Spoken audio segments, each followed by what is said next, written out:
BPL ২০২৫-এর শুরু থেকেই নানান কারণে কিন্তু এবারের আসরের ফিক্সিংয়ের একটা বেশ জড়সড় গুঞ্জন শোনা যাচ্ছিল।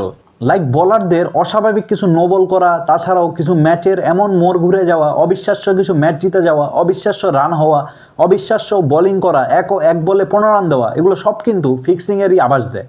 তারই প্রেক্ষিতে এই ১০ জন প্লেয়ার এবং তার পাশাপাশি দুই একটা টিমকেও কিন্তু সন্দেহের তালিকায় রাখা হয়েছে।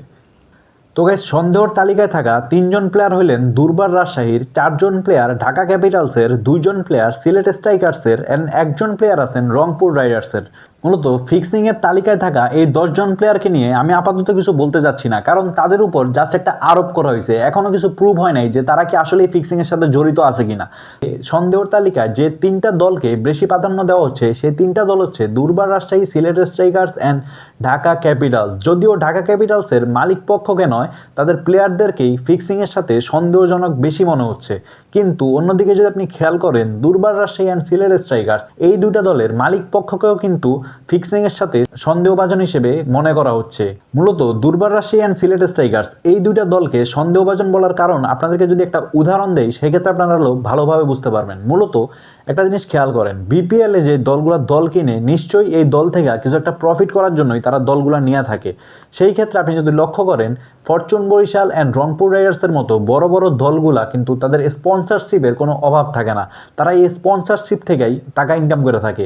মূলত বিপিএল একটা দল দুইভাবে টাকা ইনকাম করে। মূলত বিপিএল কমিটি তাদের যে টিকিট বিক্রির টাকাটা আছে, বিপিএল এ যে দলগুলো আছে এই দলগুলোর ক্ষেত্রে কম্বাইন করে থাকে, সেই ক্ষেত্রে এখান থেকে একটা রেভিনিউ পায় দলগুলা।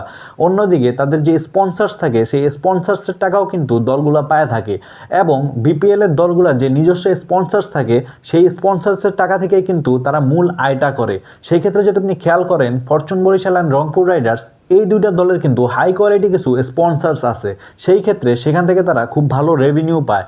এবং অন্যদিকে আপনি যদি খেয়াল করেন, সিলেট স্ট্রাইকার্স অ্যান্ড দুর্বার রাজশাহী এই দুইটা দলের কিন্তু বলার মতো তেমন স্পন্সরশিপ পায় নাই। সেই ক্ষেত্রে এই দলগুলা টাকা কই থেকে পাইতেছে, এই দলগুলার ইনকাম সোর্সটা কই? সেই ক্ষেত্রে আপনি লক্ষ্য করবেন, দুর্বার রাজশাহী যেইভাবে তাদের দলটা গঠন করছে, যেইভাবে তারা ম্যাচগুলো খেলাচ্ছে, তাদের বিদেশি প্লেয়ারদের পেমেন্টটা তারা দিতে পারতেছে না। তো এই দলটা কি শুধুমাত্র বিপিএলে অংশগ্রহণ করার জন্যই দল কিনছে? তাদেরকে কোনো প্রফিট দরকার ছিল না? অবশ্যই দরকার ছিল। তো এই প্রফিটটা তারা কই থেকে পাচ্ছে? তো এই কারণেই মূলত এই দুইটা দলকে সন্দেহের তালিকায় সবচেয়ে উপরে রাখা হয়েছে, যদিও এখন পর্যন্ত তা প্রুভ হয় নাই। সো এই ক্ষেত্রে সরাসরি তাদেরকে দোষটা দেওয়া যাচ্ছে না, কিন্তু এইসব কারণে কিন্তু সন্দেহের তালিকায় তারাই আছেন শীর্ষে, এবং এই ১০ জন প্লেয়ারের মধ্যেও কিন্তু তাদের প্লেয়ারের নামই আসছে বারবার।